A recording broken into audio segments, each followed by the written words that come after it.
Stop booking cookie cutter hotel rooms. You deserve a getaway that actually feels like something. Today, we're meeting the family redefining the vacation rental from the Southwest to the summit. I'm Sandy Bobal-Zuniga, the founder of Colorado Springs Town Tidings. Be in the know on the go for all things Colorado Springs, delivered right to your inbox. And today, we're taking the scenic route south to the adobe-lined streets of Santa Fe, west to the alpine of Breckenridge, and home again to a project taking root right here, just north of Colorado Springs in Monument. Our guides for this journey are Anja Wynne and her daughter-in-law, Mac, two of the 5 family members behind the Wynne Group. Holidays with Altitude. Anja, Mac, welcome. Thanks. So, Anja, before we talk about the properties, I want to know more about you. You served in the military, and I think there's a unique story there. Then Oh, landed at the University of Colorado. And yep. then I kind of want you to give us like the short version of that chapter of your life. Great. Yeah, so I went in the Army, active duty, back in the old days, back during the Cold War, the first Gulf War. And then about 10 years in, made the transition. I had my son, her husband, and made the transition to the Air Force. So my intention was to get out of the military. I had checked all my boxes. My scholarship for to go to the Air Force or the Army, I'm sorry, was all paid for.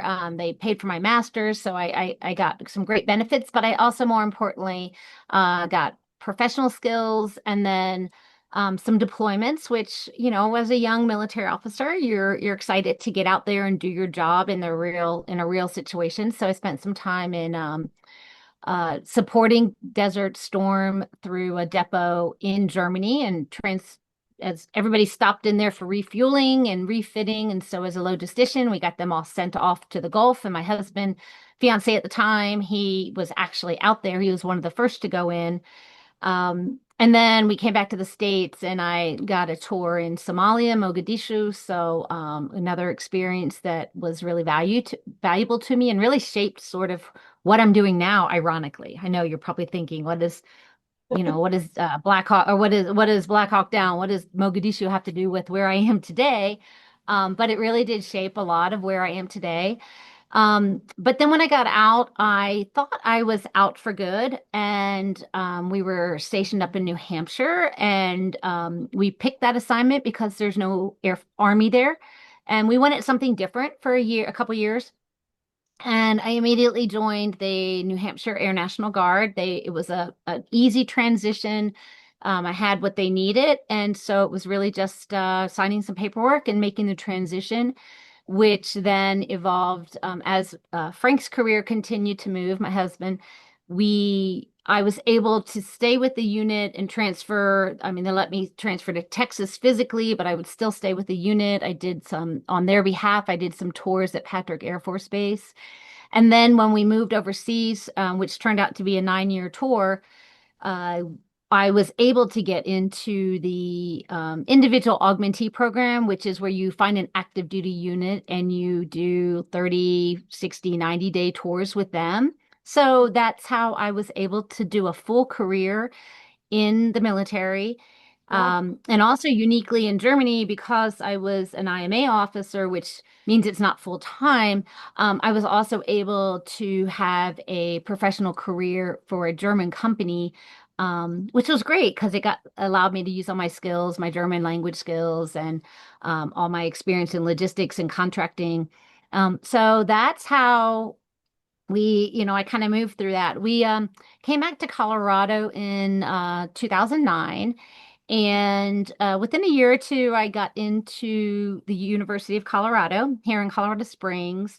Worked through jobs in very similar to what I was doing in Air Force, which was more personnel management. Got into the HR department and went up the ranks to director of HR. And then about a semester before, you're talking semesters in the higher ed, but about a Right. semester before that, left the university and really started to look at a burgeoning portfolio that was already growing.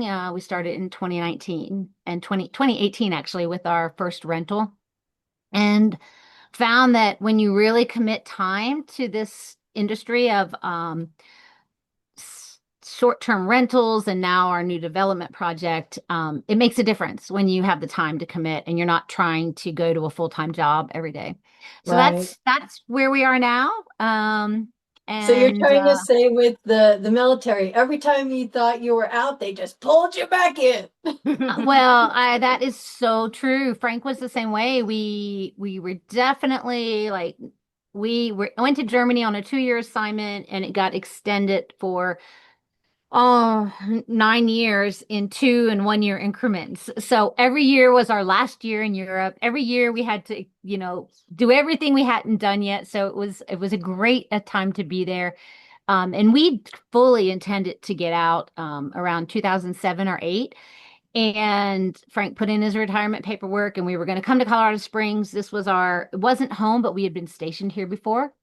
Okay. So this was our landing place. We had bought a house. We definitely were going to live here and we would figure out how to find a job when we got here. We weren't worried about there. It's that. It was, it's a big enough community, we'd figure it out. And then that was during the recession of 2008 and the Army called Frank and said, "What can we do to keep you short of letting you stay in Europe any longer?" And he said, "I don't know, get me to Fort Carson or a job in Colorado Springs." And they said, "Okay." And so he came back and did a good 5 or 6 more years here. I went ahead and was able to, I had the years and the time. So I went ahead and got out. And that's how I got into the university setting. But he was able to come back to what we call home for ID. It's where we had our first stateside assignment, and then it was our last stateside assignment. So kind of went full circle.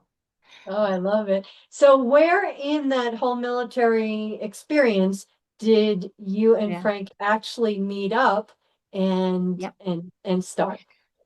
Yeah, so we were in totally different towns and totally different units. He's an armored tank officer and he was in a maneuver unit and I was in a supply and logistics unit.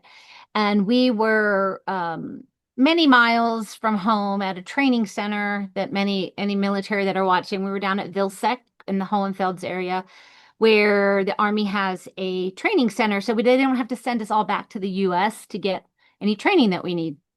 And all the officers were sent off to do our physical morning training together, our PT. And so we saw each other there, but then through the Army Small, through mutual friends that were there, somebody there knew him from a previous course or a previous assignment, and I knew somebody else, and we all just sort of connected. And yeah, we it was very much a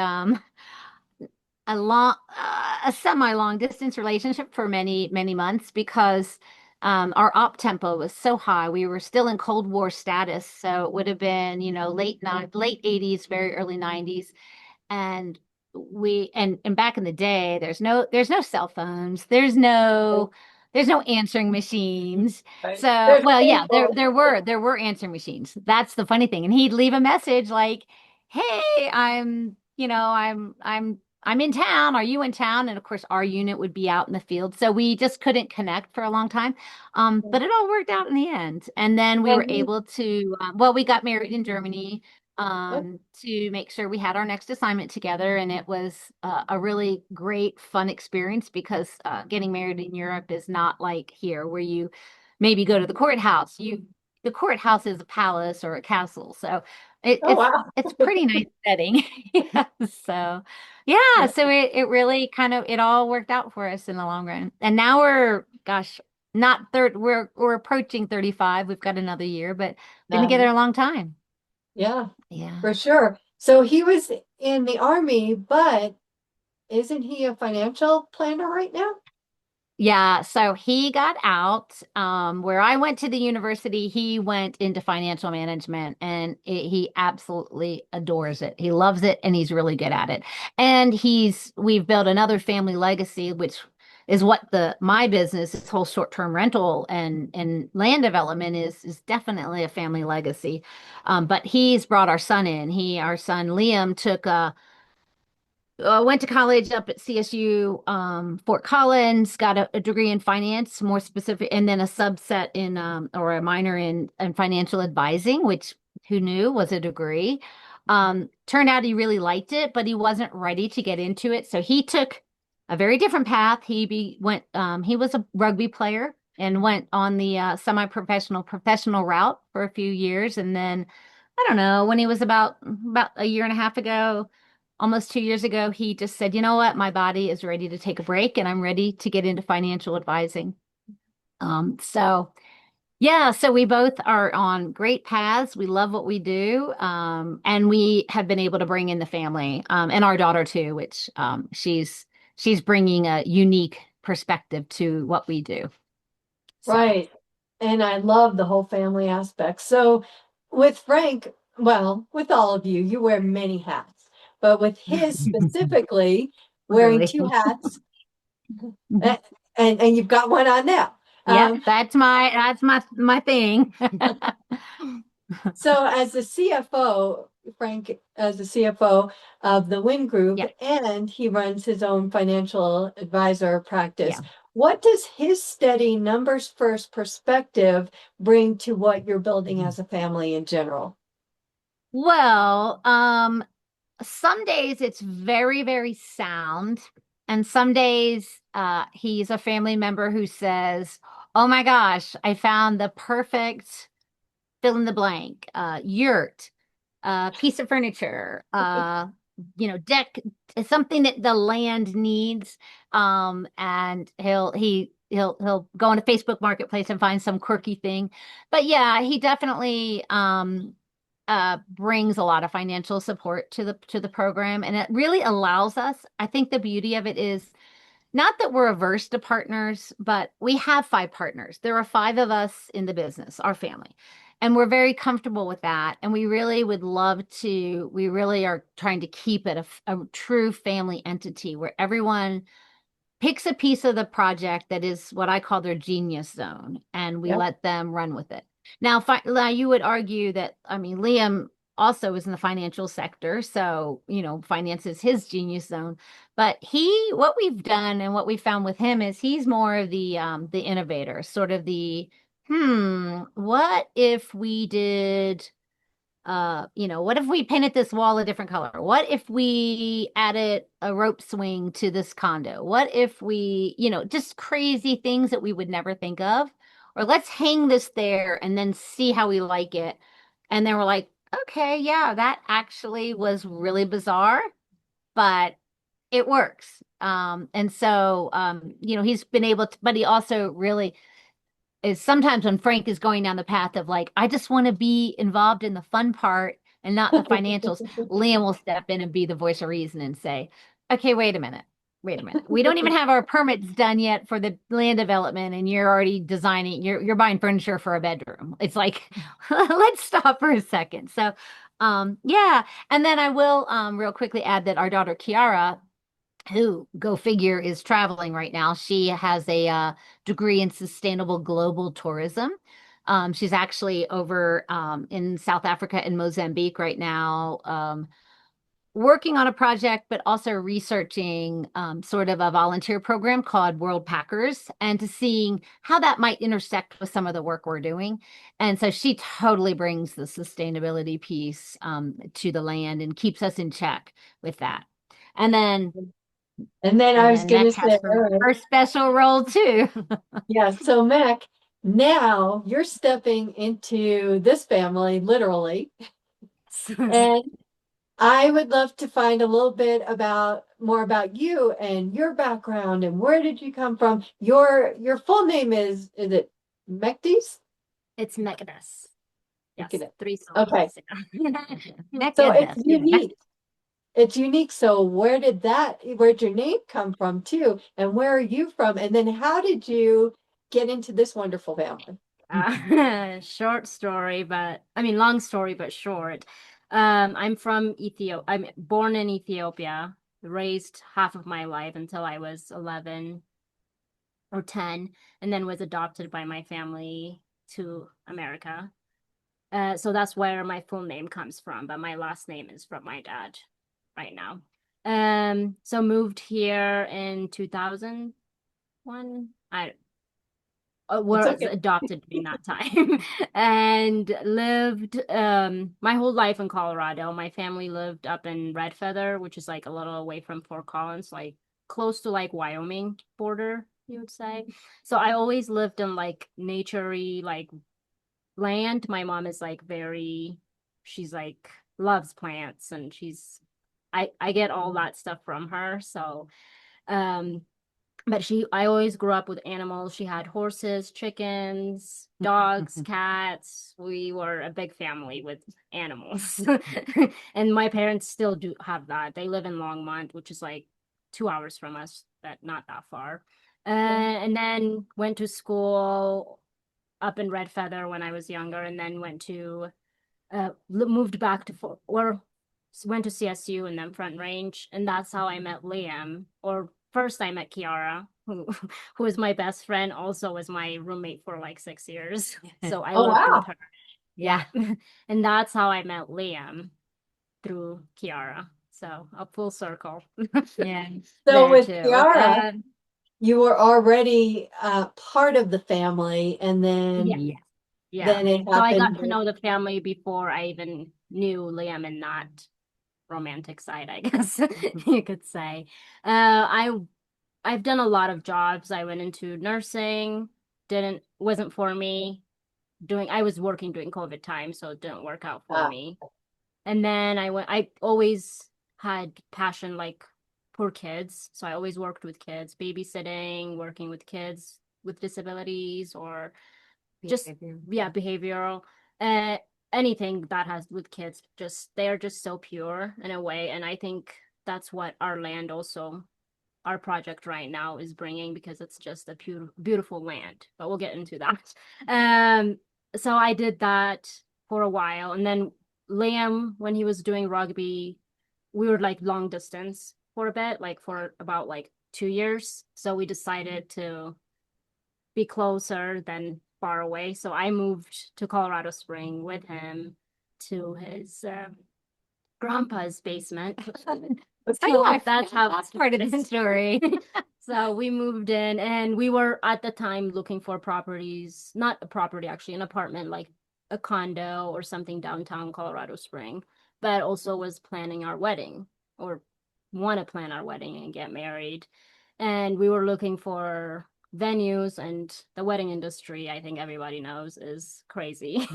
So we wanted to find something that is reasonable, but also be, so I was like, Outdoors. as a Yeah. joke, I was like, oh, it would be so nice if we can find an empty land where we can plan our wedding. And one day he calls me, yeah, he calls me from work, and he goes, hey, I think I found our wedding venue. Do you want to check it out? And I was like, okay, sure. Like, I'll be there. And we pull up to this beautiful land, and there's a tiny house. And he goes, oh, I also found our apartment. And that's how, yeah, and that's how I started, I guess, oh for my us. goodness. And so Yeah. now you're the COO of Yep. the Wynne Group? Yes. Now I work with Anja managing our other properties we have. We have Santa Fe, um, Breckenridge, and then Lodo, which is in Denver. So Okay. just And then Yeah. with all of that, what made you say yes to this vision, and what do you and Anya bring out in each other?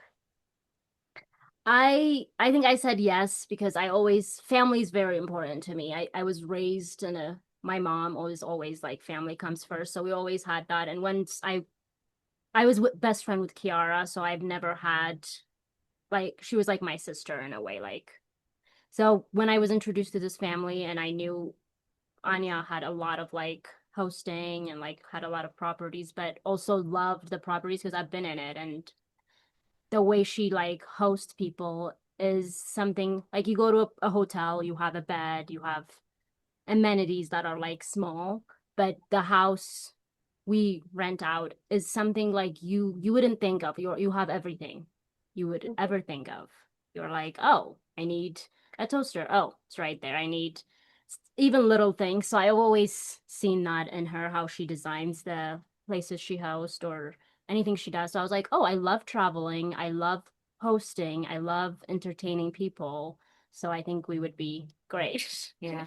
And it wasn't working with family. People will have um a hard time because you're like, how do you find the balance from work and family, Mm. or how do you just have the balance? How do you break it? And do you always talk about work, or do you always have family talk, or Yeah. does that become a hard time? But we haven't had that because it's always been the three of us, me, Kiara, and Anja. And Liam and Frank have opinions and give the financial advising and also ideas.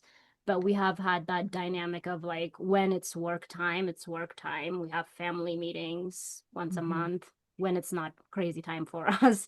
Right. And we, as the three of us, me, Kiara, Anya, have meetings every Friday just to catch up on what we need to do for all our properties, because it's hard when the property is a little bit like Santa Fe and Breckenridge. It's not near us. Yeah. It's we drive and check it out, but it's not right here to be like, oh, I can just go there right now. So having those like check-in days every Friday has been really good for us, and have that balance of like work and family. Yeah. Okay. And Great. I will add that she, ironically, I know you're going to be shocked, but she brings time management to my life too, which you'd think, oh my gosh, you worked in a military organization, you worked at a university that has, True. classes and structure. But I am such a visionary that sometimes it's like, oh yeah, I'll get to that. And she'll be the one saying, did you hit submit? You like, you've been talking about this project for how long, and did you Right. get it done? And holding me accountable. That, I would say, Yeah. accountability partner, and that's what I love about it. And then of course they'll be in the future project, they're physically living there. So Right. it right now she does operations with all these long distance properties, like when does the guest check in? When do they check out? Are cleaners on schedule? What's missing? What do we need to order?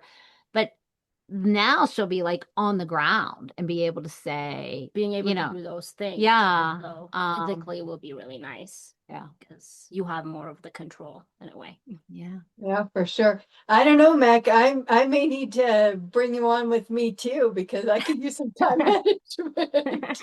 Yeah, We've talked about our time management, Sandy and I. Yeah.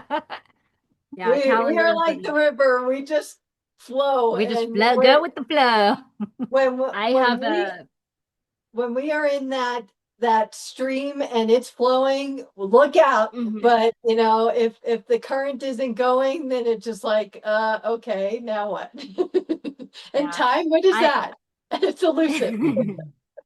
yeah, me and Kiara have both have a journal, and also plus with the journal we have a to-do list journal.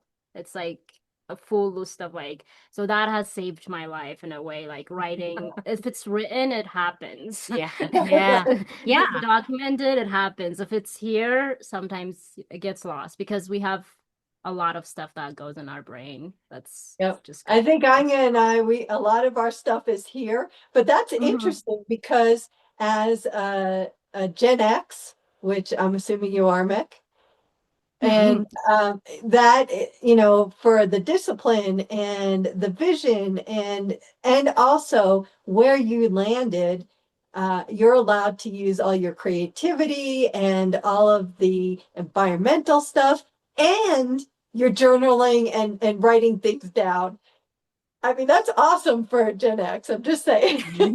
Yeah. I'm You very have to proud. train it, My but my hat goes off to you.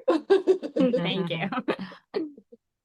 So, Anya, this all started back in, I think you said 2019 with one condo Yeah. and Yeah. a So big I was, idea. So, take us through yeah. how one property turned into the collection you have today. Yeah. So I kind of commented earlier that ironically the a lot of my military experience and my education experience brought me to where I am today. Most of my work has always been in cultural competencies, global studies, um, and the fun part of it has always been travel that ties into it. So, coming back to Colorado Springs was the first step. It was very much when we were stationed here in the mid to late 90s, we said, this is it. This is now home. Frank and I are both from the East Coast. This is now home. It has the outdoorsy, the vibe, the European vibe, the mountains, the skiing, all of those good things that we love. So that was getting us here. Back in the 90s when we were at Fort Carson, I was very involved. My tangential story, but my father retired as a VA hospital director. So we grew up, we didn't move every couple years with the military. We moved with his job to different hospitals throughout the US. So I was very attached to that mission, and they host in Crested Butte. They had hosted for years and years a disabled veterans ski clinic. And my dad knew about it. It was hosted by the Grand Junction Hospital.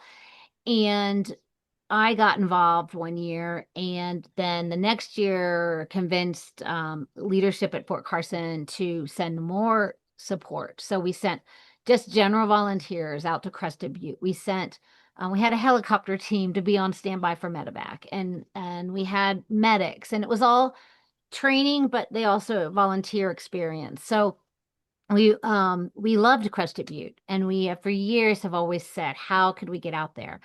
And then it happened. You know, you put that out to the universe, and somebody says in 2018, hey, I have access to, I've got a client who's selling a condo right on the mountain, right at the base, and it's so cheap to get in. Would you be interested? And we were like, well, sure. Well, yes, and we'll figure out the details later. So we got into that, went well, and then we hit the COVID years and of the year and Colorado had such a unique approach to COVID that made this industry really come alive for me. We couldn't really do a lot of our own touches because it was in a condo complex, and it was very staged, very much like a condo hotel, if you will, but we could control the bookings and the guest communications and all that.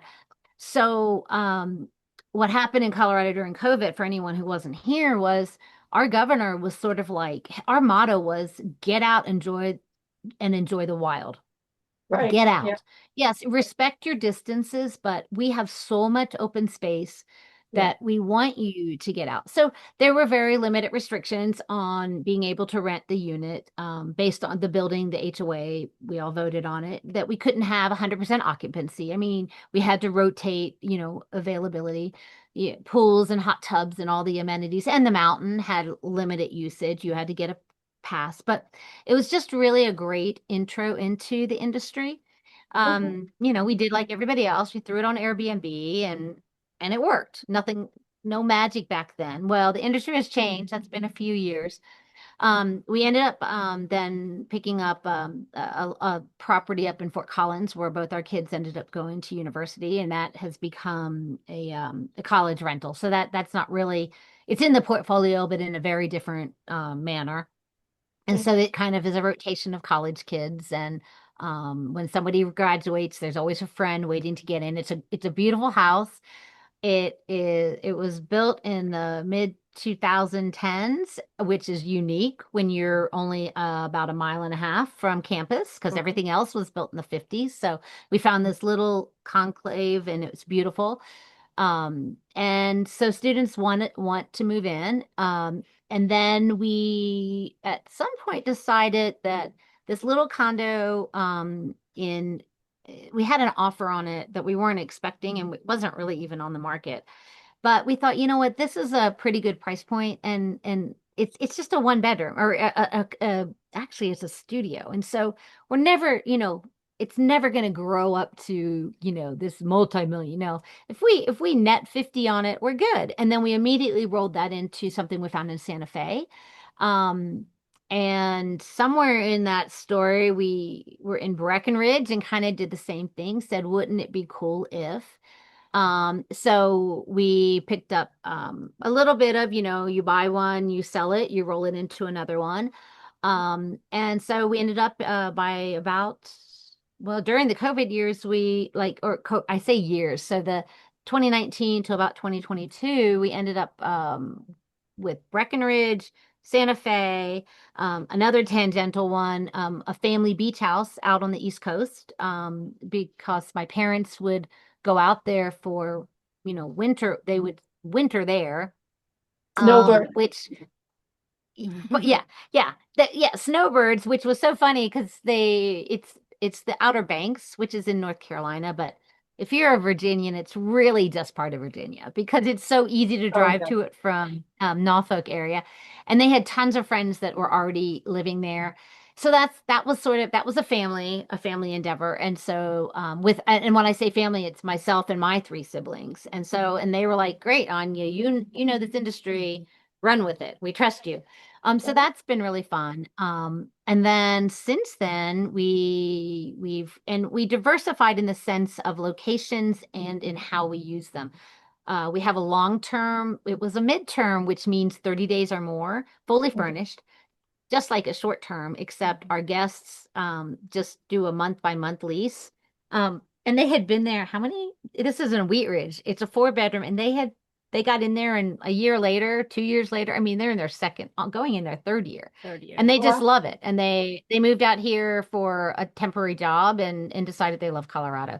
So we've got that. And then the college kids give stability. And now we have a new one in downtown Denver in Lodo, directly in Lodo, which is also a 30-day or more, which again is a different mix. And then the short term. So we have a good balance of the portfolio.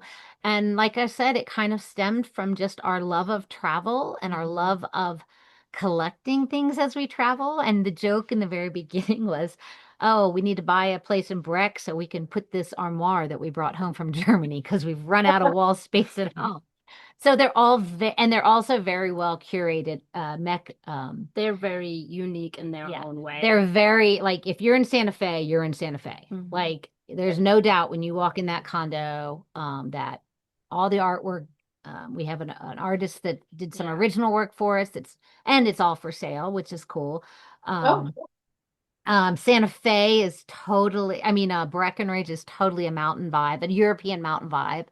The beach is the beach. And Lodo was fun because it allowed us to be a little more bougie, if you will, yeah. and kind of dress it up, like, because it's a high rise. Like, I And want to, location wise, it's like really right downtown. yeah, right on Right at the Larimer. bus, train to the airport. And it's just, I think all of these properties have their own unique way of like to get out of your comfort zone if you're traveling, but have all the amenity you need in one place for you to enjoy. If it's Yeah. a vacation for family or a vacation for two or like any kind of event you have, all these places can accommodate. Yeah, so that brings me into when any of your guests basically turns the key and walks in for the first time, whether it's the casita in Santa Fe or the condo in Breckenridge or the boho in downtown Denver, what do you want them to experience like in that moment when they open it up? Because it sounds like they're all different. I'm very biased, but I'll let Mech answer that because I I know what I think they feel, but she talks to the guests very directly. I think Santa Fe, a lot of our reviews, all the stuff they say is it just feels home away from home. Home from away from home. Like it's their home, but not technically their home. And I think Santa Fe, when they open it, they feel very welcomed because we have snacks. If you're traveling from far away, we have chips and salsa, which is like something Santa Fe-ish in a way. So we talk about Local. Yeah, we make sure we buy local. local Yeah. like chips and salsa. So they feel just welcome. Like you don't have to think about a meal right away while you're hungry in a way.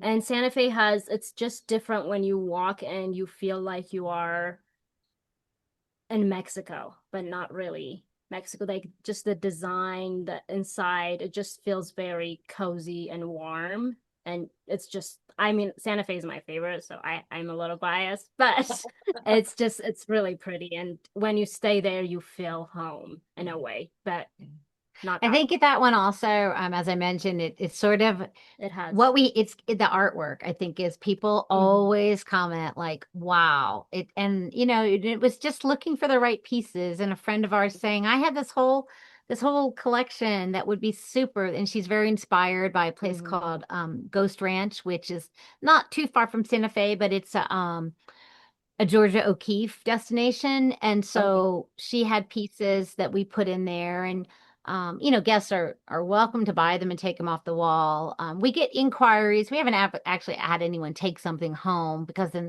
which is a blessing in a disguise, because then it's like I've got a gap on the wall. But Right. but it definitely, I mean, it's got a fire burning kiva. So That is or wood burning, I should say, wood burning.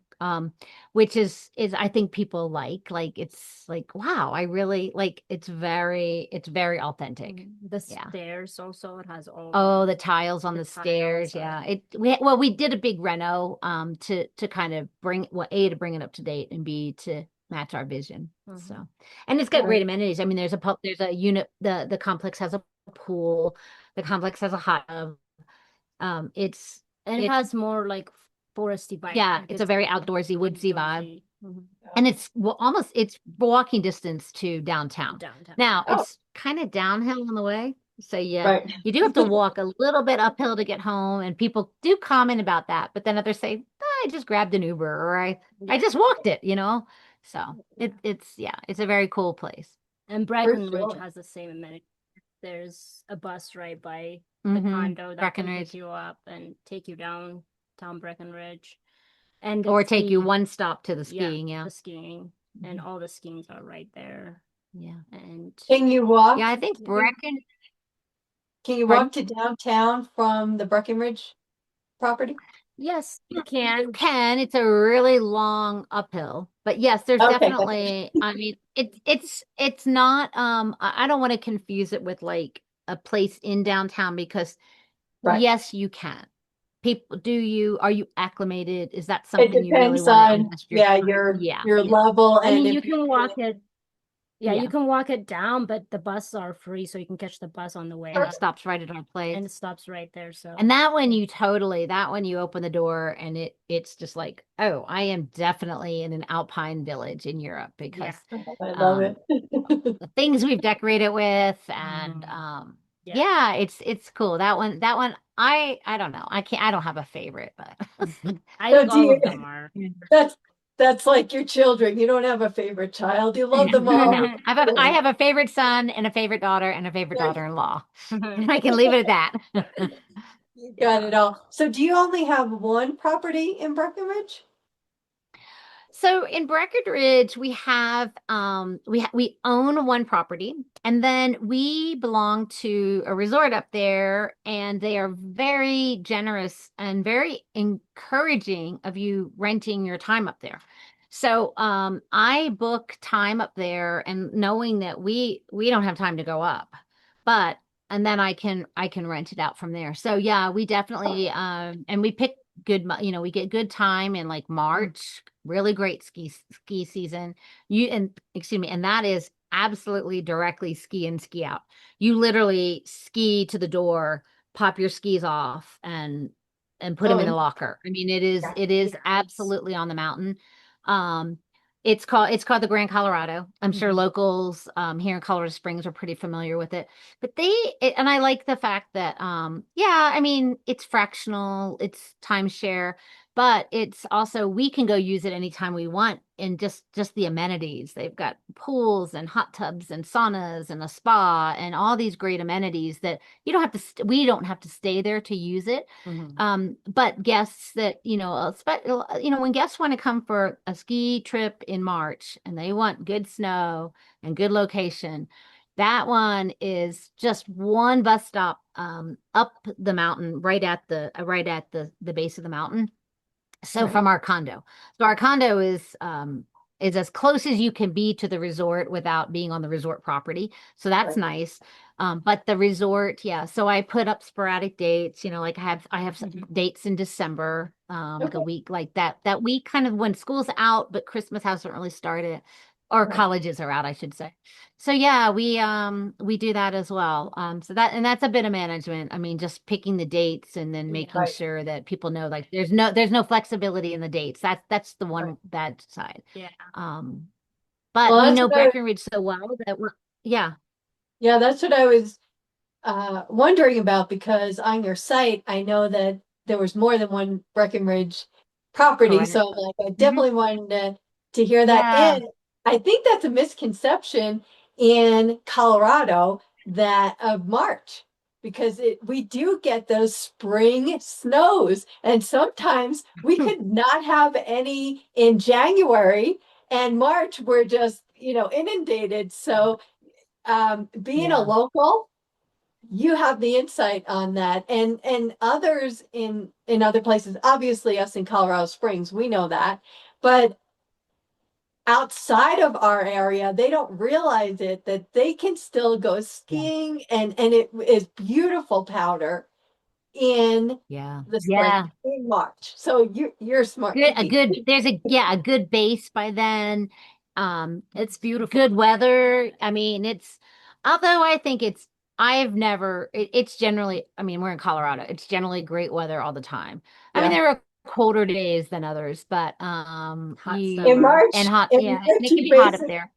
Yeah, in March, you're basically obviously definitely layers, and you could be skiing with all the snow down there in just a long sleeve shirt. Hmm. Yeah, that is very true. Yeah. And then the thing about the resort, which is so great, is all their hot tubs are slope side. So you are literally like sitting in your hot tub, and Right. there's one that the skiers love to come down and then spray. Oh, And really? oh, everybody in the hot tub, ooh, they got me snowy. And also the people are just from everywhere. I mean, Hmm. Texas, Florida, Yeah. Alabama, all these southern states are kind of getting their footing at up at Breck because it's such an easy place to get to, Right. from Colorado Springs, especially from Denver. I mean, it's just Mhm. really easy access and a cute town. There must be a festival every weekend up there.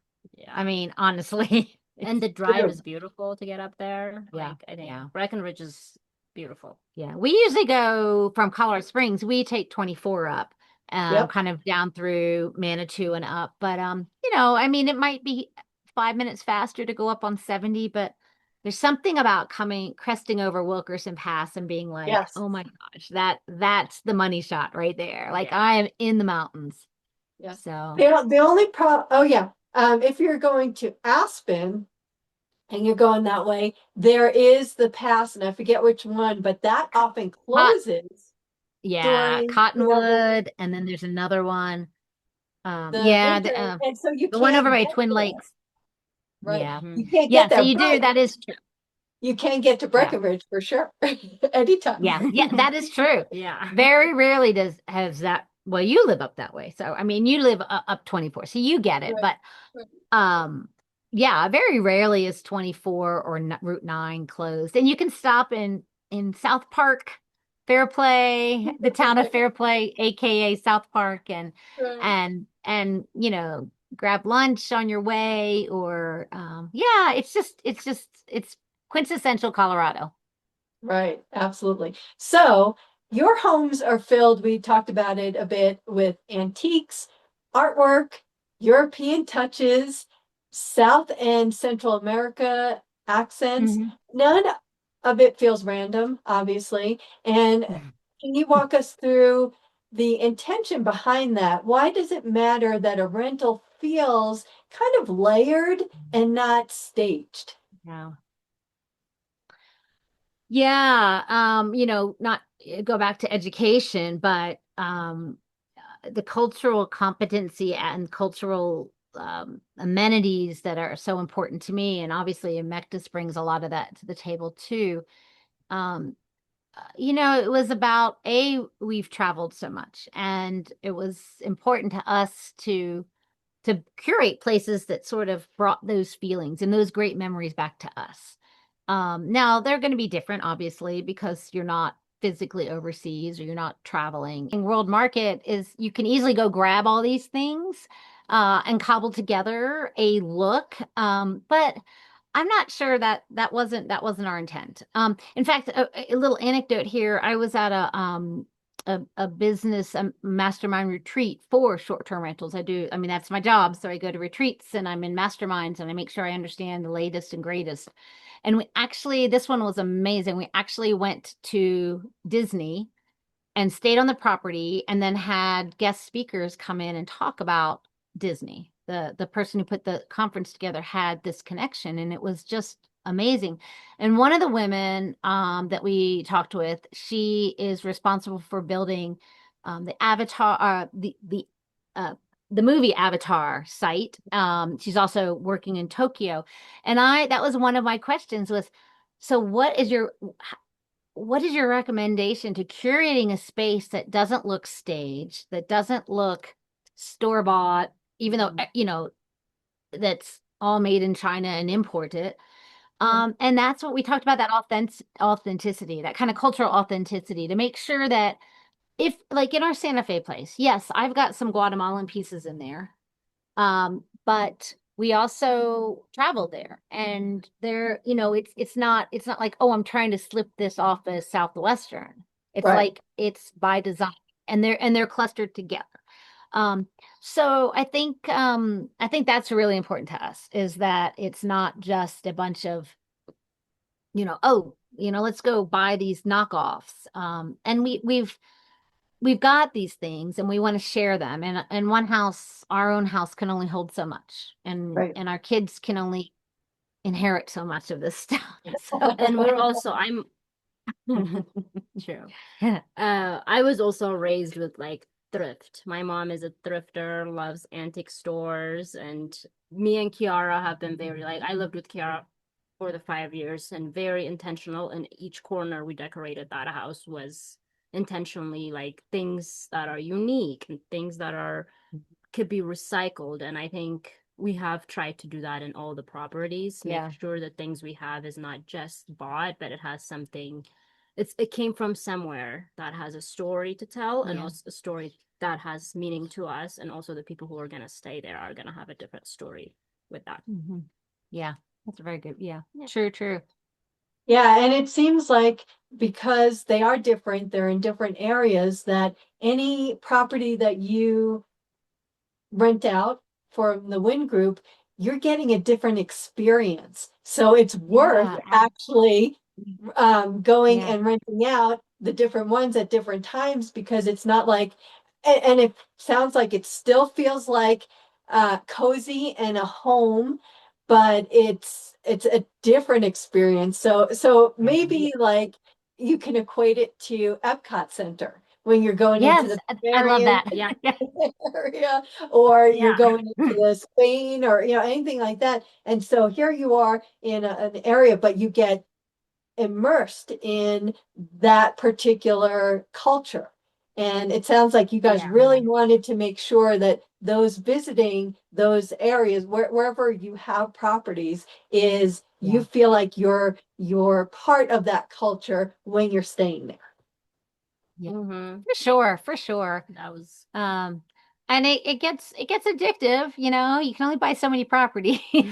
But yeah, that is absolutely. And I feel like so many of our friends and can relate, because, obviously our circle's got a lot of military and they are the same. They're like, or maybe they didn't bring as much stuff back. Maybe they didn't get 8 to 9 years in one location, or they, like Frank got obsessed with um Persian rugs. So when he was deployed Middle Eastern, even on deployments where they do, contrary to what people may think, there is a little bit of downtime, and they very strategically provide a shopping bazaar 1 day a week that's all vetted and it's very secure, and they bring it into the post into your camp where you're staying, so that you get a little bit of downtime. You get that, just a little bit of time to kind of turn off and say, okay, this is my 4 hour weekend. Right. And so he was, some of these deployments, he was there for a year or more. And so he would build rapport with these vendors and really get what he, really kind of go through the process of like, and we also, when we were in Germany, it was easy because he could send them back military posts and we could, I could look at them and not that I ever sent one back, but it was always, if that's not what you want, if I've gone over, if I've misread your taste, then send it back. But it really added very unique style to the way we curate a house, if you will, or a condo, or what will I'm be kind of soon laughing. yurts. And Yeah, I'm kind of laughing only because when I was younger, I used to have like names for like they were just in my head, and then I'd have to get a cat because I had a name. And for me, it kind of sounds like, is it because you guys are in love Super. with some kind of culture or items or whatever, and now you have to go find a house so you could put this stuff yeah, I mean, okay, so it's definitely the chicken and the egg, I mean, and they can speak to that because they've got a chicken coop out on this piece of land. Yeah, I think though it's really moved to the next level now of really making, travel isn't as easy as it's in some ways it's so easy. Anyone can get on an airplane. You don't have to wear a three-piece suit and, be first Right. class or be on a business trip. I mean, those days are long gone. Yeah, Um, but it's not financially feasible for so many people. So if you can create these spots in a space that's drivable, that's accessible, that yeah, gas is a little high, but it's a lot more reasonable than flying. So, you can get up to Breck in 2.5 hours from the Springs or 2 hours, depending on where you are. And you can really kind of really feel like you've taken a vacation, even if it's only 2 days or 3 days. And that's Santa Fe is the same. And the minute you drive I-25 and you pass over Raton Pass and you come down the other side of the mountain, it's like the terrain has changed and you've just stepped into another world. And then getting into Santa Fe, you've got some sort of expectations of like, oh, it better be aligned with our expectation of what Santa Fe should look like. And then you right. get in there and go, cool, it is exactly it's the vibe. It is the right vibe. Yeah. Yeah. Right. Yeah. So for our listeners right here in Colorado Springs, most don't realize that they can be in Santa Fe, basically a Santa Fe balcony, or ski in, ski out, at Peak 8 or whatever it is, in just a few hours. So make the case Yeah. for the drive. Why is a wind group stay the perfect reset? Yeah. Do you want to tackle that? Yeah, I can do. I got an answer. I'll tag it and then you can add on. I think, like she said, also the drive. I've driven both Santa Fe and Breckenridge, but to be able, let's say if someone is traveling from Colorado Spring to Breckenridge, the drive alone is a scenic route. So you're seeing things that you usually would just not see just downtown Colorado Spring if you're just going from downtown Colorado Spring to Santa Fe, the same thing. It's beautiful, the drive alone. Yeah. But now just by driving, going to Santa Fe and staying in the one group, you're gonna have the experience of like feeling like it's family. Or if you are just couples, feeling like you are on a honeymoon. You're gonna get any vibe you want, the place is gonna provide. We have everything and we make sure we are there to respond. If you need anything, we're right there. I know we're not physically there, but we are there with Yeah. But we have teams on the we ground have too. teams Yeah. who work really hard to make sure that place is tidy the way you like it. And the same thing for Breckenridge. We are closer, so we can be there physically if needed. But we Right. have people who work there with us to make this place feel like the way you want it, to feel like a little getaway from your home, Yeah. but have the mountainside, go outside, not go outside, just watch a movie, have the fire, or yeah, anything you want to do, you can do. I think it has. Yeah. That You sounds want to add? so Yeah. wonderful just to like cozy up and watch, especially if it's snowing and it's a little chilly outside or Yeah. whatever. Just ooh, that's the perfect setting. Yeah. So in case you can't hear it, the rain is falling. We are under a pergola, but I hope you don't hear it. No, we don't hear it at all. Um, Great. But I would also say, both places are total year-round destinations. I think people also mistake that. It's like, I want to go and see the leaves. I want to go skiing. I want to just have Santa Fe. I just want to get to Santa Fe. I just want to be I want to be in a walkable little downtown with cute shops and restaurants and wine bars and tequila bars. And I'm not talking like, let's go get drunk bars, like classy, like have like just a really nice experience. And both areas offer that, and they're both totally year-round destinations. You can ski in Santa Fe. We are 15 miles from the mountains, ski Santa Fe, although that's not our big draw, but we are the closest rent or unit, complex to the mountain. But you can also go downtown, and there's always a festival in Santa Fe too. So I think that's what makes these two towns unique and exciting. And you can get as much or as little. You can just get there and shut down. I will tell you a story. Our son, about a year ago, took some friends. He's got a friend that lives now in New Mexico and another one in Arizona, and they all sort of met in Santa Fe one weekend. And literally, these are late 20 somethings, literally brought like their gaming consoles and just chilled out all together in this space and decided, yeah, we'll go out for dinner one night, but we're kind of okay just hanging out in the condo and going to the pool and just enjoying the space and doing our own thing, do some gaming and just hanging out. I think both places give you the flexibility of like no pressure. Whatever you want to do, it's your vacation. Yeah. Just bring it. We give you everything we can think of that could help out your vacation be wonderful or make it memorable for anyone. Yeah, and it sounds like you have it set up that it could be for anybody. So whether it's couples, a family, bachelors, a girls trip, right? Girls trip, a family, anything. It sounds like you guys got it covered.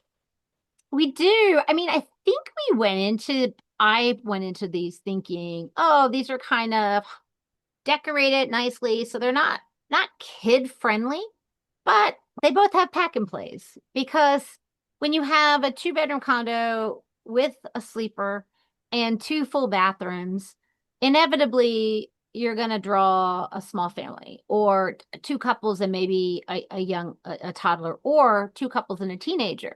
So, we're like, well, I'm not going to say, or we're certainly not going to say no kids, because that makes no sense. We do have to unfortunately say no pets, which I'm sorry I even have to mention that, but that's complex rules at both of them. But they definitely, who's to say that, it's so much easier. I remember being a young adult with our 1 kid and then 2, and we did not hesitate to take them with us. We just said, you know what, they just have to learn to travel with us. So yes, it definitely, both accommodations are, the 2 bedrooms are both either a king or a queen. And then both of them have sofa beds. So plus the pack and play. So you definitely have room to spread out, to be private, space you could go off and be your own, which is nice, because sometimes condos get so cramped that you all either have to sit in one space and watch the same thing on TV, or one person can't get on the computer if they have to work, because that's the reality. We still have remote workers and a lot of times coming to stay. And so, so I mean, the staycation doesn't have to be a weekend trip. In fact, it's really refreshing to go up midweek and to either of these locations and do a little work by day and do a little vacationing by night. And it's just a great getaway. Come home refreshed. Yeah. Whatever you need. If it's a getaway, if it's a work trip, it's a honeymoon, it's whatever it is, you are going to have a great time, because this place, we put thoughts into it to make it be relaxing and feel like home, that you can feel like you want to come back. And that's our goal. For sure. Yep. And I have to admit, I'm a workaholic. I really am not working. And when I'm not, my brain is still on there. And so that sounds like a dream. I'm gonna have to go ahead and rent it out for a bit. You might have to. You might have to do a live recording on site. Coming to you directly from a Wynne Exactly. Group property. I'd love it.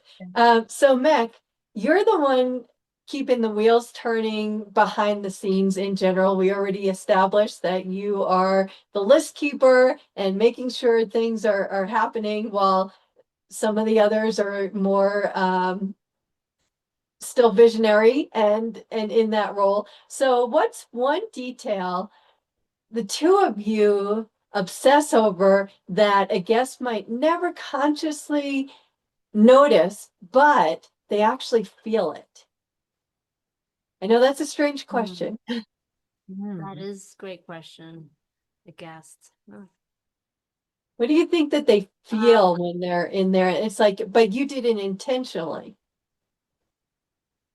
I feel like for both Santa Fe, Breckenridge, and Denver, I would say for Santa Fe, what they would feel is, I think, calm in a way. Is like that place has that energy wise, like you can just feel like if you're sitting in the living room, and because we do have a TV, but it's the first thing is not what you want to do is turn on a TV. There's like a record player. Put a record on the record player. And the game is like right there for you. So it's like you are a family. All you want to do is like reconnect, I guess. Play games. Yeah, we have a good game club. Yeah. So they would feel peace and just reconnecting, like whatever it is, family or like bachelor.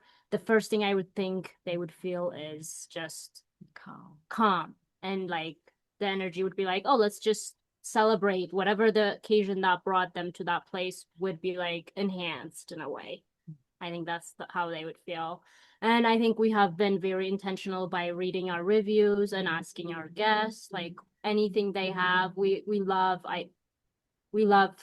Recommendations and ideas. Yeah. and ideas and how we could improve, or if something is like misplaced, like how we can make it better for them. So we're very intentional on that. So I think both places, Breckenridge and all the three places, they would feel that in a way, like whatever the trip was, when they get there, I feel like they would have that energy of like it started by just walking. Right. And then the one in Denver, that is not a short term, so that is 30 days at a time. 30 days or more. Yeah. So targeting, pardon? Yeah, go ahead. Tell me a little bit so more. targeting, the business traveler, so let's say we get a recommendation or an inquiry and someone says, oh, I need it for 3 weeks. We're like, we could probably accommodate you for 3 weeks. And then what we do is we just block the calendar for a week, just to follow the rules. Just that's really what it's all about. Is Denver has some really crazy rules that if you're doing a night to night to night, you have to live in the facility. Well, if you only have or live on the property. So if you only have one bedroom, you can't really be living there while you're renting it. So, but that one is definitely, I love that one because it's just a different kind of decoration. It's all very city vibe. It's deep royal blues and just, it's more for people. Fun. Yeah. I think it attracts people who are doing traveling, like business travelers, or someone who comes here just for a month and then they have to fly somewhere else. So I think and they want to be like, you do have a parking spot, but you want to be in downtown.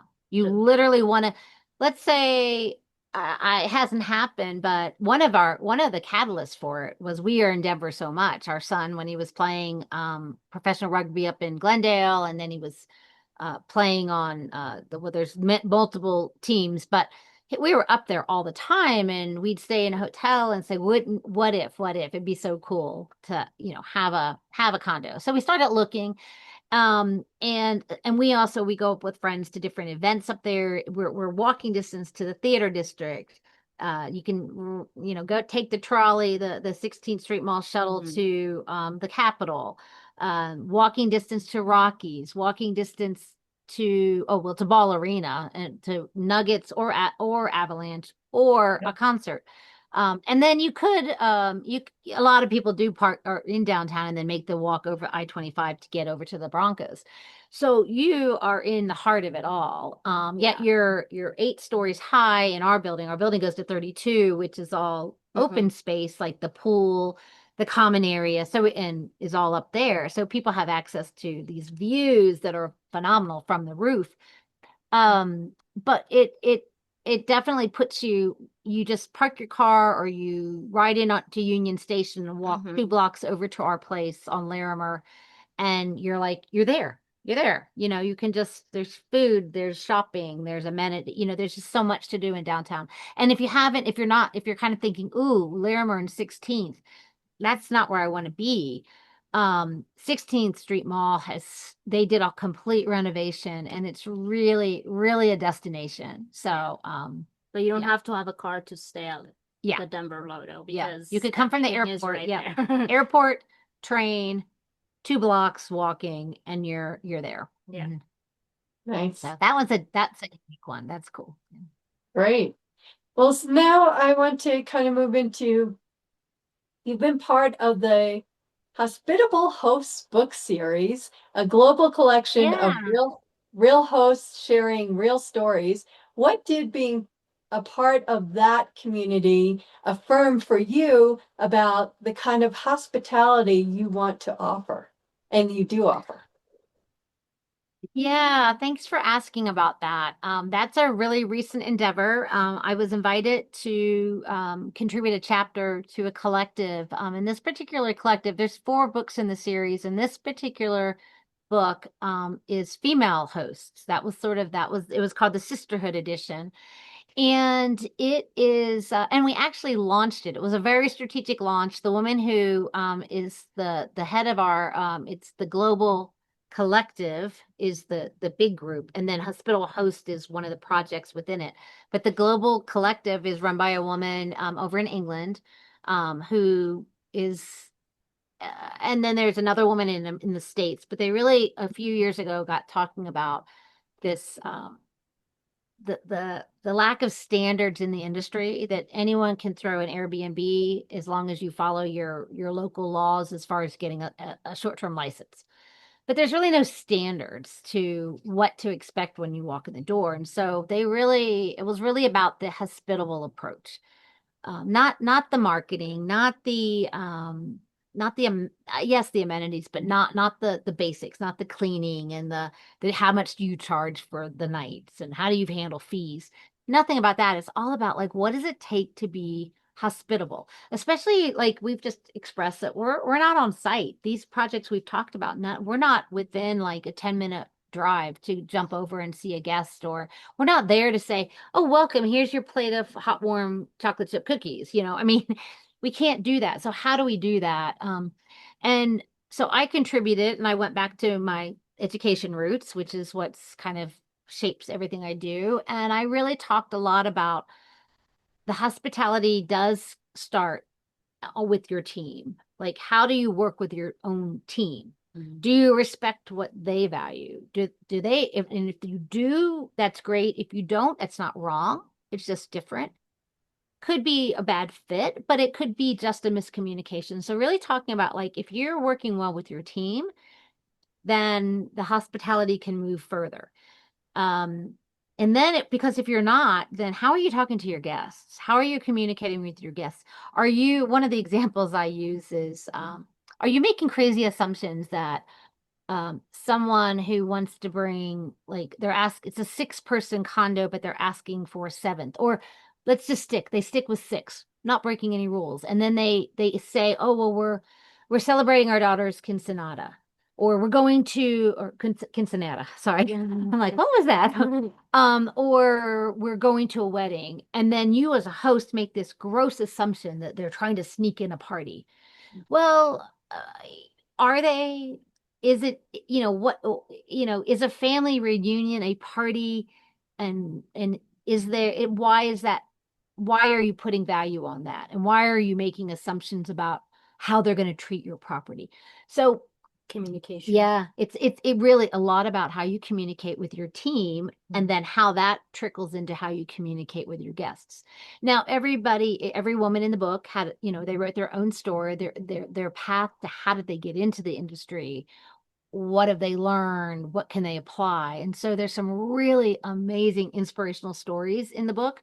Um, the book that released just before us on February 14th of 2026 was the couples edition. So that's a cool one to pick up if it's something, if you're in business with a partner or a spouse, like take a look at how, kind of the things they talked about. And then there's a couple others in the series over the last 2 years. But it's been a great group to be a part of. The Sisterhood was a women's project, but the global collective that they're actually working on creating hospitality standards and trying to get maybe not a global standardization, but trying to lobby to get some standards in these different properties so that when you walk in, you kind of know, oh, I'm in one that's at this standard. And so that meant like I agreed to bring my own linens and I agreed to bring my own shampoo, or I walked into one that has reached this standard and I should have everything I need at my fingertips. So, and also not only with that, but with safety standards. Like, when you start to travel internationally and globally, there's very different standards and levels of safety standards. And so that's something that this group is really working on. How do we push the industry to be better stewards of our industry and not just be hang a shingle up or put a post on Airbnb and say, hey, I've got, I'm a host because I have no credentials. I've never done this before in my life, but Airbnb let me be a host or VRBO or any platform. And I would venture to say that when you're starting to look for places and you're going to find the people that maybe not in the Hospitable Host collective, the global collective, those who are building their own websites and who are building it, they're the committed ones. They're the ones that are taking the next level. They're the ones who recognize that, safety is non-negotiable and certain standards are non-negotiable. And Wi-Fi is not a luxury or an amenity. It's a utility. Like if that's what you're looking for, where you're going, then that should be a standard. Unless you're trying to go off grid or off site and you're looking for something different. But that's what the Global Collective is all about. And it's a great group. We meet by Zoom once a month. We kind of talk about challenges and what's going on in different areas of the world. And so it's right up my alley. So Yes, for sure. Well, thank you for that. And congratulations in being part of that thank you. group and Yeah, being thank you. in the book. So now, what we've all been waiting for, let's talk about Monument. This is more than a property. It's an event space, glamping, vacation stays, and a conservation piece all in one. Where are Yeah. you guys in the journey right now, and what's the vision? Beck, Okay. Well, you want she to? lives, so it's a piece of property that's 7.5 acres on the West Monument at a trailhead, which is ideal for what we're doing. It happened to come with a tiny house, which, as Mech alluded to earlier, gave her and Liam a lovely little starter home, a tiny starter home. So yeah, she lives there full time, and I'll let her talk about Yeah. what's going on. Well, Ponderosa Paradise right now is just Ponderosa Paradise. We are still going through the paper and our permits and getting all that stuff done. County permitting is Mm-hmm. a lengthy process. Yeah. But right now, what we're doing is we're getting to know the land and understand what it has to offer. Like she said, me and Liam live there, so it's also our home. It's going to become a business as a family business, but also a home to us first and a home to a lot of national animals and birds. So I mean, I always loved birds, but now I'm in like the stage of bird watching. So we have our binoculars and we have our camera. So we're bird watching and understanding the animals that walk through our land and just there's so much to learn and so much to see, and we're very excited to share that with the world. And when it becomes a thing, it's a beautiful place, and we want to share it with everyone who wants to be part of it, because it's something, it came to us in a way, like because of our wedding, me and Liam's wedding. We wanted to plan our wedding, but also we wanted to, for me at least, understanding the wedding industry is a lot, like financially it's too much for someone who wants to have a little micro wedding. It's impossible to have everything in one place. So I think our goal is someday to create that for someone who can have their love story be in one place, and you don't have to worry about the Accommodation. and Yeah. the little details. And we want to provide that. And I think right now we're doing that by learning how to do it and doing it for ourselves and learning every detail through the process. So it's been really fun, and we're very excited. And it's something beautiful that I think everybody should be a part of. Yeah.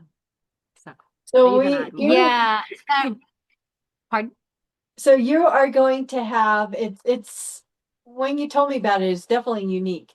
So we've all heard of glamping, and so it's going to have part of that and then part tiny home, but then with all of that, a small event space. So it doesn't just, so I'm assuming it's, you can rent it out as far as like the different um, properties, you want to do glamping or something, or maybe Yes, you please. have a reunion, a family reunion, and you're looking for something a little bit different that could, you have with any family, especially when you're doing a reunion, maybe 50 or less or so, you've got all different personalities, all different types of abilities and all that stuff. So from what I hear is you can bring somebody in there once it's once all the permitting and things are in there, you can bring a whole group, and now you have something for everybody, where if you want a little bit more creature comforts, you can go in like one of the tiny homes, or if you want to be more outdoorsy, you could go into one of the glamping areas, and you can all meet together and still have a great experience. But it's vast. You pretty much are catering to everybody in that one space. Yeah, I love how you put it like that. I think it's such a big picture. We want to bring it all to be one, but there is like stages. Stages is like the glamping side is our first stage right now, I would say, is because we're ready to host people, have experience, and get to know the land in a small aspect, in a way, at least, like staying in your own little, you're camping but not really camping, and enjoy the trail runs. So like we have so many hikes right there that's you can just walk. And then I think someday when we have the big building, is like creating something, doing a retreat would be fun, and we could do so many other things, like to bring everyone. So it's going to be for everyone. It's not going to only have one audience, in a way. Yeah. So I think and that's an interesting concept in this industry. If you're listening to this podcast clip and you're hearing, oh, it's for everyone. Sometimes that's like, well, how can you cater to everyone? But I think the way we're building it is very intentional, in the sense that if you want to have your wedding on our site, and you're doing a micro wedding, that our limits will be like 50 people or less, and the goal will be, through the phases, to have accommodations for 50 people, a few in the main building. So some ADA hotel type rooms. I hate to use that word, hotel room, but a private room. But very accessible, that there'll be people, when you think of a wedding and you think of the range of generation. I mean, you're going to have a newborn baby, somebody's bringing the new baby, and you're going to have mothers, fathers, grandparents, etc. So being able to say, I have blocked off this private space for my family to enjoy, or my guests. And some are going to want the tiny house that is hard stand. You've got four walls, you've got, a little kitchenette, you've got air conditioning, you've got the amenities that you need. And there's going to be some that are saying, I want to try out that yurt that, oh, by the way, is designed by Kiara, who lived in the Kingdom of Bhutan. So she's got some unique take on how she'd like to decorate that yurt, authentic to her time in the Himalayas, or our time in countries throughout Africa, or an airstream that is hard-sided, but maybe not fully, like it's a shell that we've reconverted. Like one of my dreams is to call one. I studied and lived in Berlin when it was a walled city, and then have been back many times subsequently. But I want one to be the Berlin bunker. I want it to be like 1950s, maybe what it might have looked like to live in in that style. So we're really trying to make a space where you can bring a group, and then you as the bride and groom, or you as the host, not us as the property managers, but can say, I have these units and I'm going to put this couple in that one and this one here, and they have a toddler who will love XYZ, like love living, staying in a canvas sided structure, or this one that isn't really going to be keen to walk through the wooded trails to get to their unit, but wants to be up front where they know that, there is Wi-Fi. Wi-Fi will be available, not in every unit, but in some, and at the front, we will have a common space in the main building. And the other piece of the main building is that it will have what they call, legally called a caretaker's cottage or caretaker's quarters, which will be where Liam and Mac can live. And if they want to make it look like a downtown loft apartment, which is what they were looking for when they ended up moving to the land.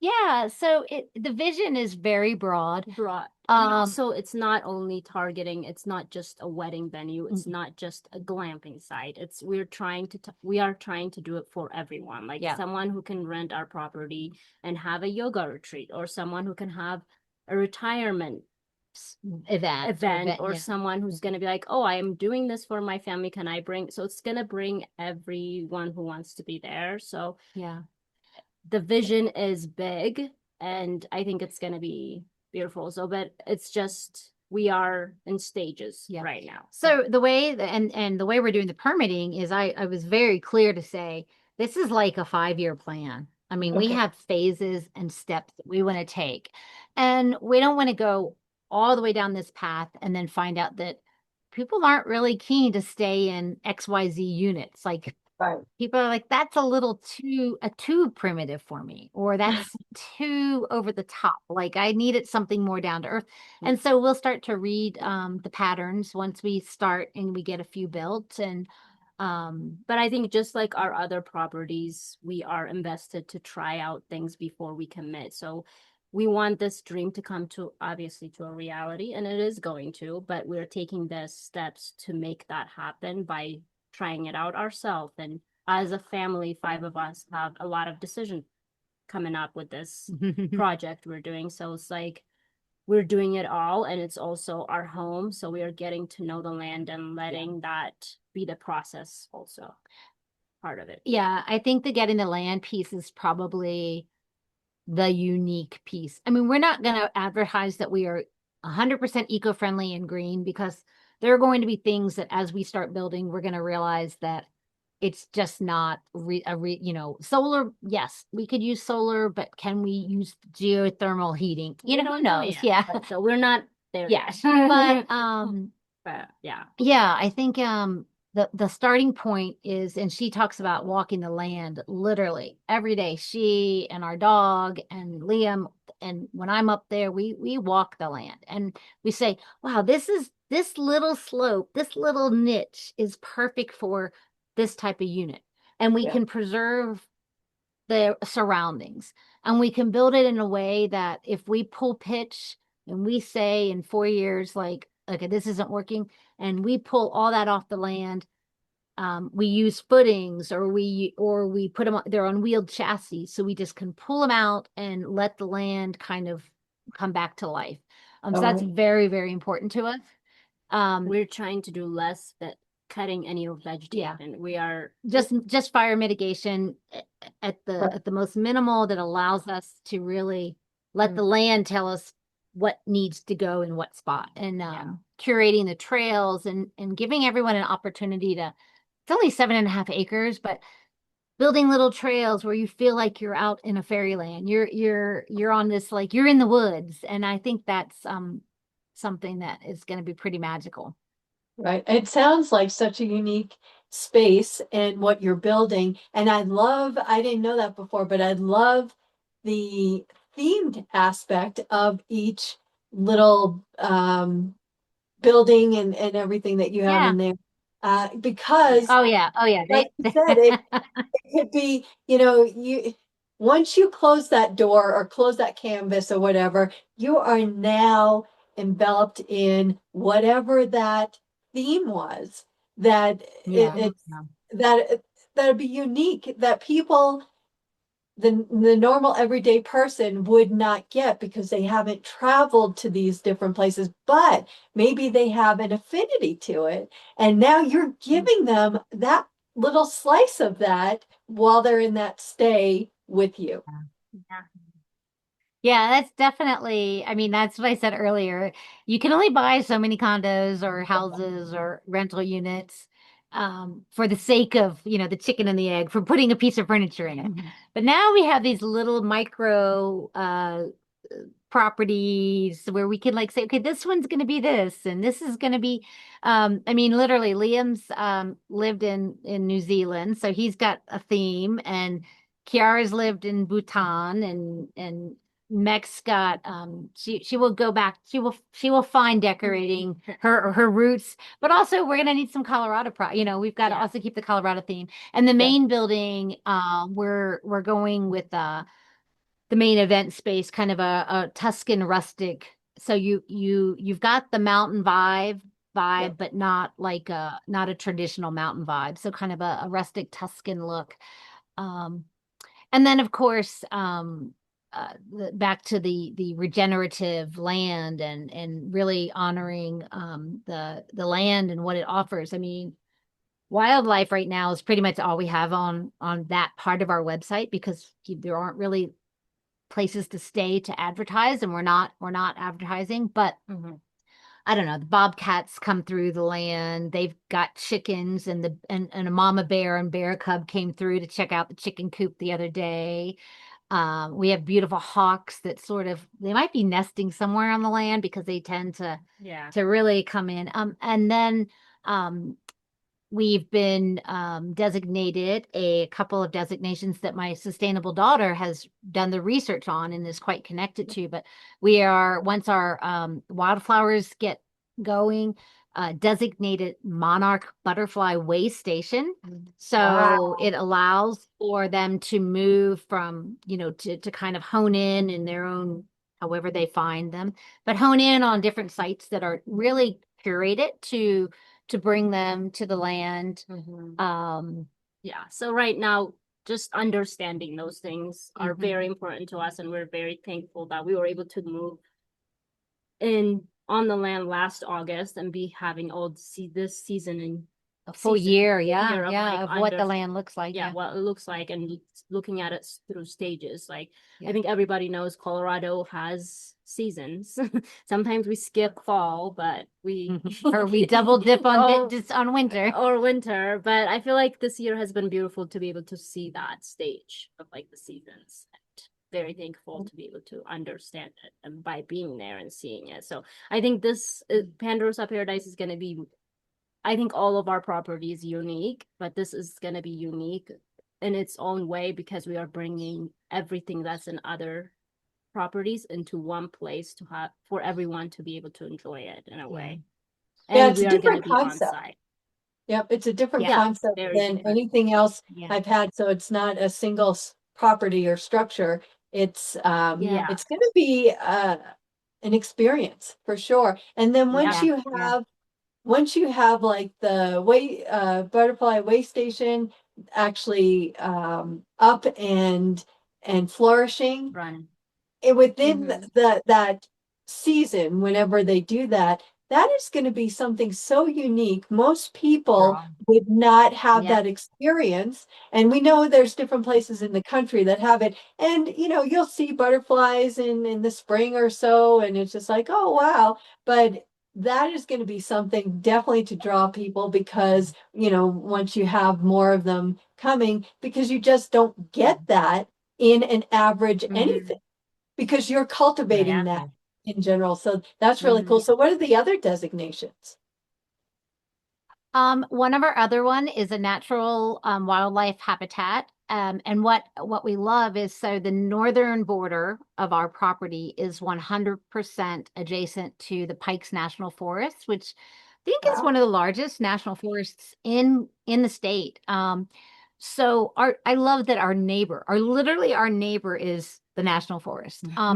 Yeah. So it with that comes not so much drawing the animals in, but being mindful of how much construction we can do in the land, how, what we ask for, asking to put these units on our land is one thing, but how many of them is really in line with allowing the natural habitat, the bears to come through or the deer, whichever it has, or which, we look at deer and think, oh, they're everywhere. But, if you're coming down from Denver for a staycation, for a weekend Right. getaway, and this is your wildlife experience, you're in the woods and we're not putting bear traps and mice traps around to keep it all away. We're respecting the rules of that certification.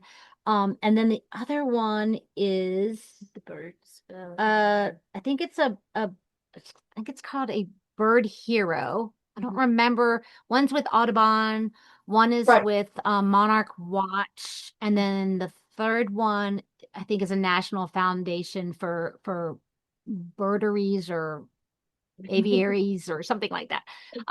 Kiara is our expert on that, and she is, as I said, traveling and learning all about other projects and things that we can bring to the land. But she has blogged them on the website, so it's her passion, and it's really a piece of this project that Mech probably would have come to, but because that's where Kiara's education is and where her focus is. Um, it's so cool to bring crazy stuff to the table. And then our son, who I said was he really could be a financial officer deputy, but really he's our like our chief innovator. He's the one that says, could there be 18 feet off, 18 inches off the ground, a little rope bridge that goes nowhere, but it's there, or it takes you, it's just the rope bridge to nowhere. Or could there be, a slide that go, he's got these ideas, which is great because my mind would not go there. Right. I would be too linear in saying, no, we're building a business. But and we think one of the things that's inspiring is just two exits up the highway is Larkspur, where they do the Renaissance Festival. Yeah. And so this thought of like inspiration from that to say, we don't necessarily want to be quirky, but we also want to really like say what could be in ththose woods. And Right. where we have a tree that has naturally grown almost at a 45-degree angle, or it's starting to go at like a 45-degree angle. Like, could I there have be one of like a those. little sitting area Yeah. nested in there that someone just kind of comes around the bend and says, oh, look, a dream is to have a lamppost somewhere on the land, just like they do in Narnia or Right. the book The Little Prince. We just, Yeah. just some arbitrary like, no, that's interesting. Why I Right. did think they put a lamppost there? Yeah. Wow. The unique part is all five of us are different in our own way, and we're bringing a lot of different ideas to this Yeah, place where absolutely. it's going to target each individual person in a different way. So I feel like it's going to be something unique that we haven't seen anywhere in Monument or anywhere in Colorado Spring. Yeah. It's going to have its own And uniqueness maybe that haven't seen like, anywhere else in general. Anywhere. yes. That would be the dream, if we get that. There are some quirky things that I mean, for Liam's mind is going to not tree houses, but hanging basket tree houses. Now, I'm not sure the county's really keen for us to have guests suspended in the air. Right. But Who knows? Maybe. you know, it gets you thinking, okay, how can you have that illusion, Right. but make sure it meets all, not just safety standards. Obviously, it would have to, but Right. El Paso County's interpretation of safety standards. So, Mhm. yeah. So For yeah, sure. it's been So, it's a lot of learning, that's for sure. Yeah. But right. luckily we've got a foundation. I mean, since 2018. So I think that's the beauty of it, is this isn't just some harebrained idea that we Right. and there's a whole wonderful backstory to how we found the piece of land. The people who started to curate it before us had a vision for it. So but the point is that it's not just this harebrained idea that we just said on a whim, let's go start a glamping site and let's go figure out what glamping is after the fact. We took Right. all these years of hospitality and building and learning the systems and what right looks like. And still learning. And still learning, never Yes. ending. Yeah. You know, and then bringing it into sort of a giant capstone project, if you will. That's a legacy. That's a legacy for the family, and it's a legacy for the land. Yeah. That the land can bring back its livelihood, or we can preserve it and we can mitigate it, do the fire mitigation to help it Right. regrow and stay lively too. So it's all hand in hand. Yeah.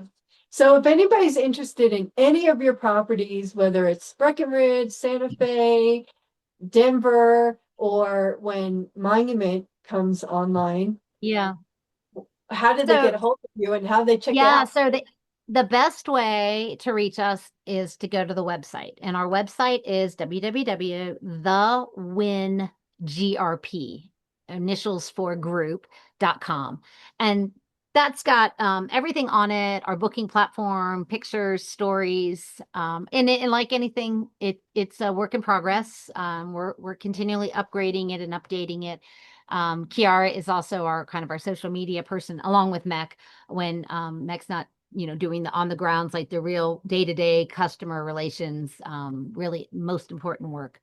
But the website is probably the best place. And we have a website specifically for Ponderosa Paradise, but the easiest way is go to thewingrp.com, and then there'll be a link to that. So you can toggle between the two.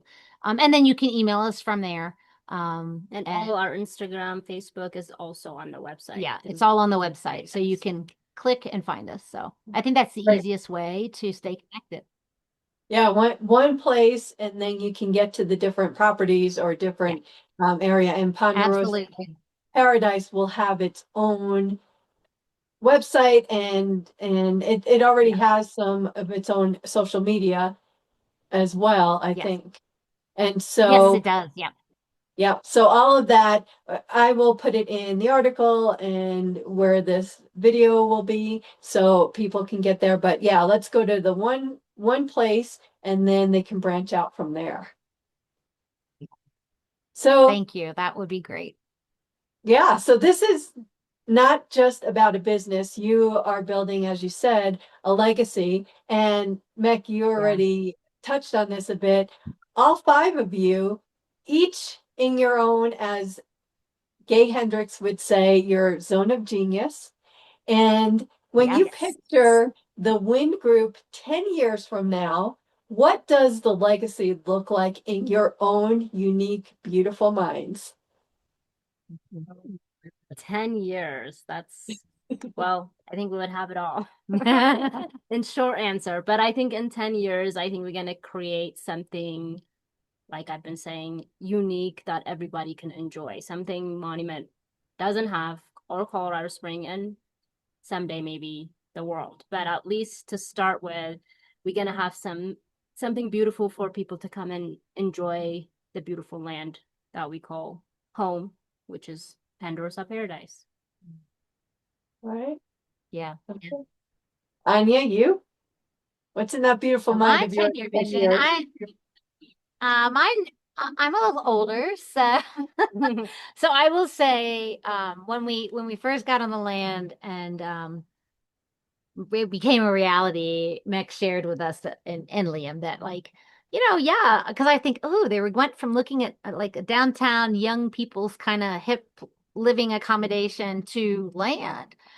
That's not terribly rural, because it's only, 2 minutes outside of downtown Monument, which is a cute little town, and 5 minutes from all the amenities you need, but it is so close yet so remote.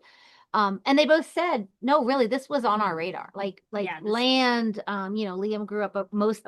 it was a 10-year plan that Yeah, we got they were. out of it. Yeah, so their 10-year plan wasn't supposed to start for 10 years. Yeah. And so for me, it's the beauty of having the family working together.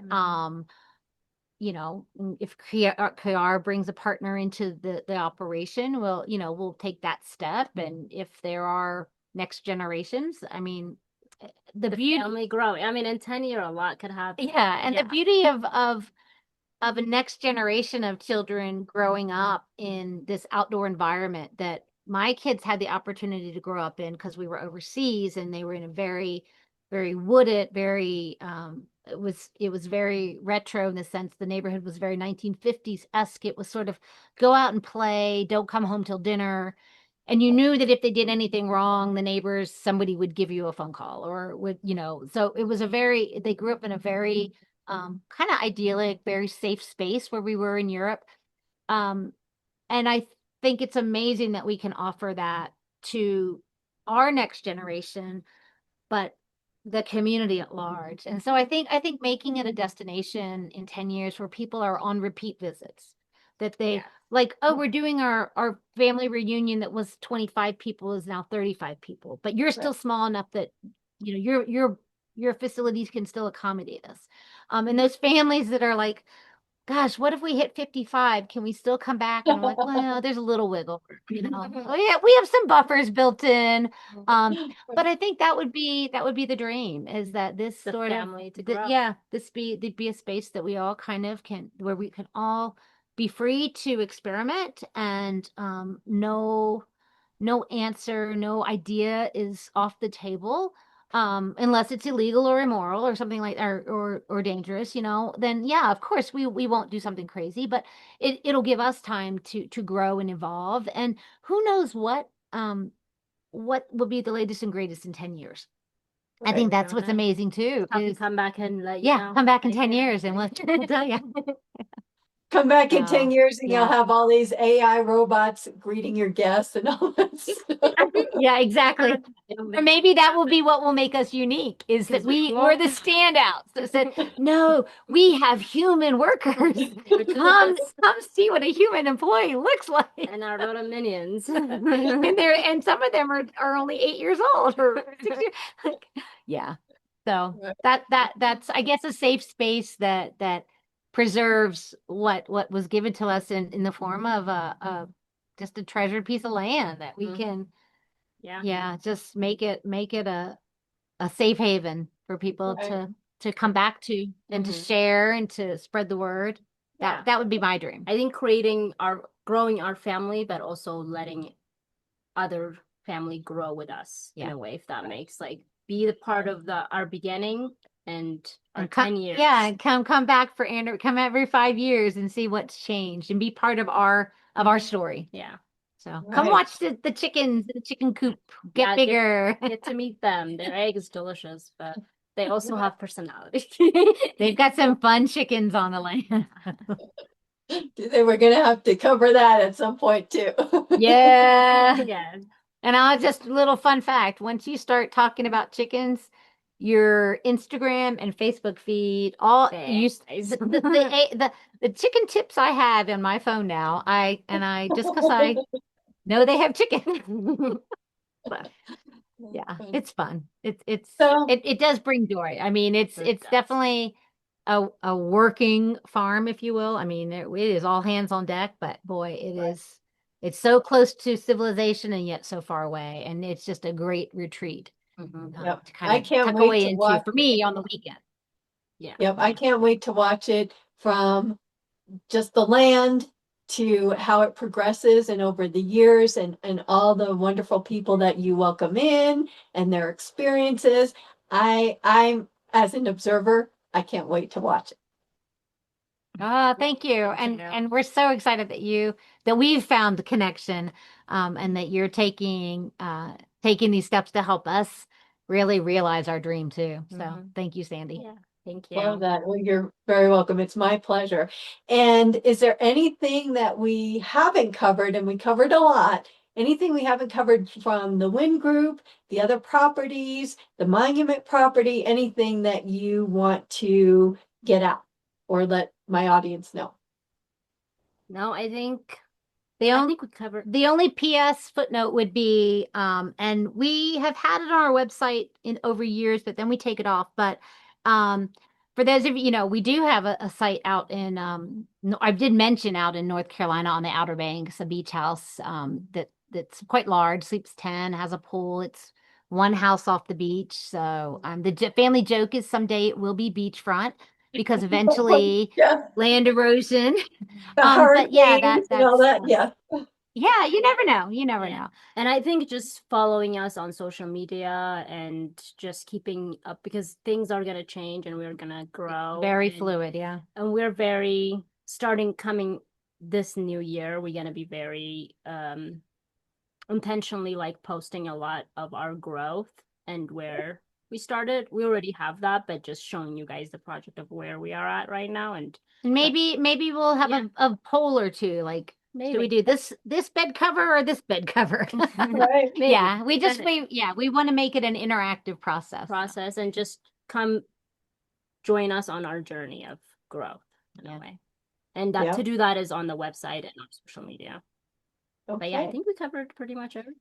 I think we did. Yeah. And next time maybe we see you guys, you get to meet our other five Members, the other members. 3 members, or Yeah. and be on the land. So that That'll would be yeah. Exactly. That is going to be exciting. So Anja and Mac, thank you for opening your doors to the spaces you've curated, the guests you've welcomed, and the vision that ties it all together. It's clear this isn't just about renting a place to stay. It's about giving guests a reason to remember the trip. So if you are watching or listening to this now, and you're looking for a getaway that pairs the ease of a luxury stay with the soul of a private sanctuary, you can find the Wynne Group at THEWYNNEGRP.com and start planning your own, as they call, holiday with altitude. But a holiday doesn't have to be your traditional holiday. You can make your own holiday at any time of the year, and this is the place to do it. And if you're new here, I do this show because our city is made of people, not just places. Every open door, every hand-painted sign, every family name above a storefront belongs to someone who took a leap. Those are the people I want you to meet. So come along for the ride. Subscribe at cos.towntidings.com. And that's cos.towntidings.com. And we'll land in your inbox with everything happening in the Springs and surrounding areas. I'm Sandy Bobal-Zuniga, celebrating our city one business at a time, and I'll see you next week. Bye, guys. Bye. Thank you. Thank you.